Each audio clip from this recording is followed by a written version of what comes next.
আড়াল থেকে তমসার সমস্ত কথা শুনে সব সত্যি জানতে পারলো দেবরাজ বাবু। হ্যাঁ বন্ধুরা, সম্পূর্ণটা জানতে ভিডিওটা প্রথম থেকে শেষ পর্যন্ত দেখতে থাকুন। ধারাবাহিকের শুরুতে দেখা যাচ্ছে যে আবির তো তমসাকে বলছে যে এখানে অনেকগুলো আরো বাড়িতে শাড়ি রয়েছে, সেই শাড়িগুলো পরে নাও, ওই শাড়িটা নিয়ে আর মাথা ঘামাতে হবে না। এই বলেই আবির যখনই চলে যেতে যাবে, তমসা তো সঙ্গে সঙ্গে আবিরকে আটকায়, বলছে যে ওই শাড়িটা কিন্তু অনেকটা দামি। আবির তো এবার তমসাকে সরাসরি বলছে যে কিছুক্ষণ আগে পর্যন্ত তুমি কিন্তু 2.5 কোটি টাকা একটা ব্যাগে করে নিয়ে রাখলে, আশা করি ওই টাকা দিয়ে তোমার শাড়ির খরচাটা উঠে যাবে। ওই টাকাটা আমি তোমাকে উপহার দিলাম, এখন চলো মাম্মি, চলো এখান থেকে। তো তমসা তো তখন সরাসরি বলছে যে ওই টাকাটা আমি উপহার হিসাবে নিলাম না, যেই টাকায় রক্তে ছিটা আছে, যে টাকার মধ্যে জালিয়াতি আছে, যে টাকার মধ্যে মানুষের মৃত্যু আছে, যার সরাসরি নামকরণ হচ্ছে যে ওটা কাটমানি। আবিরের মা এবার তিলোত্তমাকে বলছে যে তিলোত্তমা, ওই টাকাটার কিন্তু তোমার অধিকার আছে, কারণ তুমি এই বাড়ির বউ। আবিরের মা তো এবার তমসার কাছে এসেছে, তমসার মাথায় হাত দিয়ে বলছে যে তুমি বোঝার চেষ্টা করো, ওই টাকাটা তোমার হাত খরচা, কেমন? তমসা তো এবার সরাসরি আবিরের মাকে বলছে যে পেশেন্ট পার্টির থেকে এরকমভাবে ব্ল্যাকম্যানের মতন টাকা নিয়ে বাড়ির বউকে হাত খরচার জন্য এত টাকা দিচ্ছেন। ডাক্তারি হচ্ছে না একটা মহাবিদ্যা, একটা ঈশ্বরের মতন, আর সেই পেশেন্ট পার্টিকে নিয়ে আপনারা যা বিজনেস শুরু করেছেন। অঞ্জলি তো এবার তমসাকে সরাসরি বলছে যে তুমি কি চাইছো বলো তো। তমসা তখন সরাসরি বলছে যে ওই টাকাটা যখন আমার, আমি খরচ করব, ওই টাকাটা আমার তো। বীরের মা এবার একটু হেসে বলছে যে হ্যাঁ অবশ্যই ওই টাকাটা তোমার। তমসা তো এবার তখন বলছে যে এতগুলো টাকা কখনো একসঙ্গে দেখিনি তো, তাই জন্য আমি বললাম। এই বলেই তো তমসা ওখান থেকে চলে যায়। ইথা তো এবার সকলকে বলছে যে ওকে কিন্তু আমার অনেকটা মিস্টিরিয়াস লাগছে, অদ্ভুত মেয়ে লাগছে আমার। আবিরের মা তখন বলছে যে আমি ওকে সামলে নেব, আমার ছেলের বউ তো, আমি ওকে ঠিক সামলে নেব, ওকে এখন তাড়াতাড়ি দিরাগমনের জন্য রেডি হতে বলো। অঞ্জলি তখন বলছে যে দাঁড়াও আমি বলছি, এই বলেই তো অঞ্জলি চলে যায়। অপরদিকে দেখা যাচ্ছে যে তমসা তো ঘরে গিয়ে চরণকে ফোন করেছে, চরণকে ফোন করে বলছে যে 2.5 কোটি টাকা আমাদের ঘরে ঢুকেছে, আর সেটা সমস্তটা কাটমানির টাকা। চরণ তো এবার কথাটা শুনেই অবাক, বলছে যে কি বলছোটা কি তুমি। তমসা তখন বলছে যে হ্যাঁ, এই টাকার জন্যই হয়তো তিলোত্তমার আজকে এই অবস্থা, এই কারণেই হয়তো ওর ওপরে এতটা অত্যাচার। আমি তোমাকে বলছি যে আমি এর শেষ দেখে ছাড়বো, এর শেষ আমি দেখেই ছাড়বো। এবার তো ঠিক তখনই অঞ্জলি এসেই তমসার কাঁধে হাত দিয়েছে। তমসা তো এবার অঞ্জলিকে দেখেই পুরো ঘাবড়ে গেছে। অঞ্জলি তখন তমসাকে সরাসরি বলছে যে কার সঙ্গে কথা বলছিলে। তমসা এবার কি বলবে, মিথ্যা কথা বলছে, বলছে যে ও এই হসপিটালে একটুখানি কথা বলছিলাম। অঞ্জলি তখন বলছে যে ও আচ্ছা, দিরাগমনের জন্যে তুমি তৈরি হয়ে নাও, বিয়ের লগ্নটা তো পেরিয়ে গেছিল, তাই দিরাগমনটা যাতে পেরিয়ে না যায়। সব কথা বলেই তো অঞ্জলি এবার ওখান থেকে চলে যায়। তমসা তো এবার একার মতন একা বলছে, বলছে যে শুভ সময় পেরিয়ে গেছে, এবার থেকে এই পরিবারের অশুভ সময় শুরু হয়েছে। এরপর বেশ কিছুক্ষণ সময় কেটে যায়, দেখা যাচ্ছে যে আলক্ষ্যকে নিয়ে তো তমসা চলে গেছে ওর বাপের বাড়িতে অষ্টমঙ্গলার জন্য। তো ওখানে গিয়ে তো আলক্ষ্যের বরণ হচ্ছে, সমস্ত কিছু হচ্ছে, একের পর এক সকলে তো আশীর্বাদ করছে তিলোত্তমা আর লক্ষ্যকে, কিন্তু ওটা তো কেউ বাড়ির লোকরা জানেই না যে ওটা তিলোত্তমা নয়, ওটা তমসা।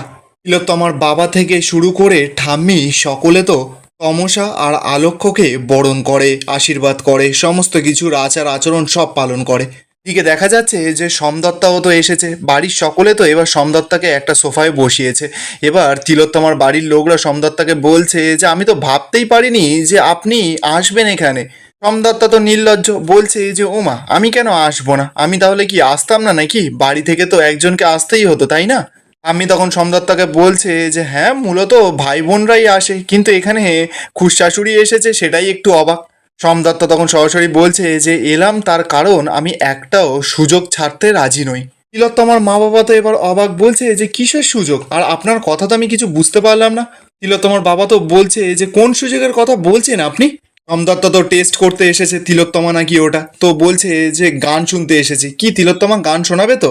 এবার তো তিলোত্তমার বোনেরা বলছে যে হ্যাঁ গান শুনতে এসেছে তো, তো গান হবে আজকে, তো ভালো গানই হবে। রামদত্তা তো এবার নাটক করে করে বলছে যে না না একদম না, এই বিষয়ে আমি আজকে মাসিমার দলে। তো তিলোত্তমার বাবা তখন বলছে যে মাসিমার দলে মানে। রামদত্তা তখন বলছে যে আমি আজকে আপনার মায়ের দলে। মাসিমা আজকে রবি ঠাকুরের গান শুনতে চেয়েছেন তিলোত্তমার গলায়, আমিও কিন্তু সেই গানই শুনতে এসেছি, আর রবি ঠাকুর আমার ভীষণ প্রিয়। আমাদের শিরায় উপশিরায় তো রবীন্দ্রনাথই আছে। তখন ঠাম্মি বলছে যে তা যা বলেছেন, আমাদের ছেলেও কিন্তু বেশ ভালো আবৃত্তি করে। তোমার বাবা দেবু তখন ঠাম্মিকে বলছে যে মা এইসব এখন থাক না, এখন অতিথি এসেছেন, খাওয়া দাওয়ার ব্যবস্থা করো। তো এবার তো সকলে খাবার দাবার নিয়ে চলে এসেছে ওখানে। দত্তা তো এবার সকলকে বলছে যে আমার কিন্তু একটু তাড়া আছে, আমি তিলোত্তমার গানটা শুনে এখান থেকে চলে যাব। এবার তো তমসা উচিত শিক্ষা দিয়ে দেয়, বলছে যে কেন, শাড়িটা কি গিয়ে খুঁজতে যাবেন? দত্তা তো এবার না জানার ভান করছে, বলছে যে শাড়ি খুঁজতে মানে? তিলোত্তমার বাড়ির লোকরা এবার তমসাকে জিজ্ঞাসা করছে তোর কি কোনো শাড়ি হারিয়ে গেছে নাকি? সোমদত্তা এবার সকলকে বলছে যে আপনাদের বাড়ির মেয়ের অনেক কাণ্ড, সে আর কত কথাই বা বলবো। তিলোত্তমার মা তখন বলছে ও কি কোনো অন্যায় করেছে নাকি? তিলোত্তমার বাবা তখন সরাসরি বলছে যে না, এটা হতেই পারে না, আমার মেয়ে খুব ভালো, আমি ওকে নিজে হাতে শিক্ষা দিয়েছি, আমি ওকে নিজে বড় করেছি, আর 5টা মেয়েদের মতন ও নয়। রামদত্তা তখন বলছে যে হ্যাঁ আমি জানি, আর আমরা সেটা খুব ভালো করেই বুঝেছি। তিলোত্তমার বাবা তখন সরাসরি বলছে যে তাহলে শাড়ির বিষয় কি হচ্ছে, শাড়িটার বিষয়? দত্ত তখন বলছে যে ওর শোল্ডারে ওই একটা সেফটি পিনের জন্য চোট লেগেছিল, আর সেটারই কথা বলা হচ্ছে যে শাড়িটাতে রক্ত লেগেছিল তো তাই। ঠাম্মি তো এবার কথাটা শুনেই ঘাবড়ে গেছে, বলছে যে সে কি এত কিছু হয়ে গেছে, এই দেখি দেখি তোর শোল্ডারে কি হয়েছে। তিলোত্তমার তখন একজন বোন বলছে যে থাক না, এসব একটু আধটা চোটফোট তো লাগতেই পারে, এখন এইসব দেখার কোনো দরকার নেই।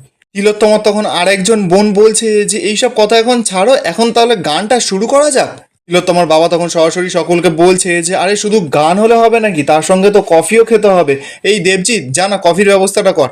দেবজিৎ তো এবার সকলকে কফি সার্ভ করা শুরু করে দিয়েছে। এবার তো তিলোত্তমার বাবা তমসাকে বলছে যে নাও এবার গানটা তাহলে শুরু করো।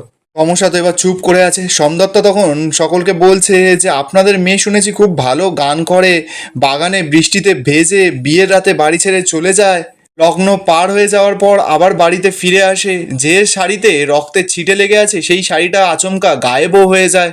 তিলোত্তমার বাবার তো এবার খুব গায়ে লাগে। সোমদত্তাকে বলছে যে আপনি মনে হচ্ছে আমার মেয়েকে কটাক্ষ করে কিছু একটা বলছেন। সোমদত্তা তখন সরাসরি বলছে যে যদি বলে থাকি তাহলে কি কোনো ভুল বলা হয়েছে নাকি? তিলোত্তমার বাবা তখন বলছে যে আপনি যা বলেছেন সমস্তটাই ভুল হবে, কারণ আমার মেয়ে সোনার টুকরো, ওর মধ্যে খাতটুকুও নেই পর্যন্ত নেই, তাই হয়তো আমার মেয়ে গয়না হতে পারছে না, আর আমি চাইও না যে আমার মেয়ের সোনার মধ্যে খাদ মিশুক। তিলোত্তমার মা এবার তিলোত্তমার বাবাকে বলছে যে কি হচ্ছেটা কি, তুমি চুপ করো না, ওনারা শ্বশুর বাড়ির লোকজন, আর যতই হোক উনি তো খুশাশুড়ি। তিলোত্তমার মা এবার তমসাকে বলছে যে তুই গা তো মা, তুই একটা গান শুনিয়ে দে সকলকে।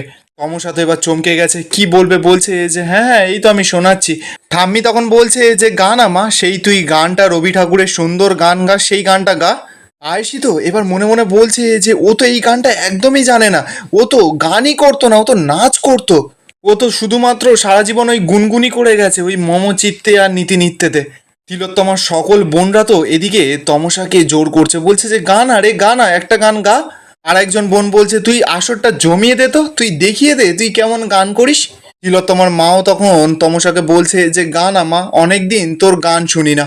তিলোত্তমার বাবাও তখন বলছে যে গান আমা, তুই সেই তাই তোমার আনন্দ পর এই গানটা গা। আয়ুষি তো এবার কি করবে তমসাকে বাঁচানোর জন্য বলছে যে আই অবজেকশন, এখানে না পুজো পার্বণের এইসব গান চলবে না, এখানে একটা বেশ নাচের নাচের গান চলুক না, ওই গানটা হোক না যেই গানটাতে একটা রিদিম আছে, সুন্দর সুর আছে। তিলোত্তমার বাবা তখন বলছে যে রবি ঠাকুরের কোন গানে সুর বা ছন্দ নেই। আর এখানেই আজকের এপিসোডটা শেষ হয়ে যায়। আপনাদের কি মনে হচ্ছে, তমসা কি নিজেকে প্রমাণ করতে পারবে তিলোত্তমা হিসাবে? সকলের সামনে কমেন্টে আপনাদের মতামত তো অবশ্যই জানাবেন। আর ভিডিওটা যদি ভালো লেগে থাকে চ্যানেলটা অবশ্যই করে একটা সাবস্ক্রাইব করে যাবেন।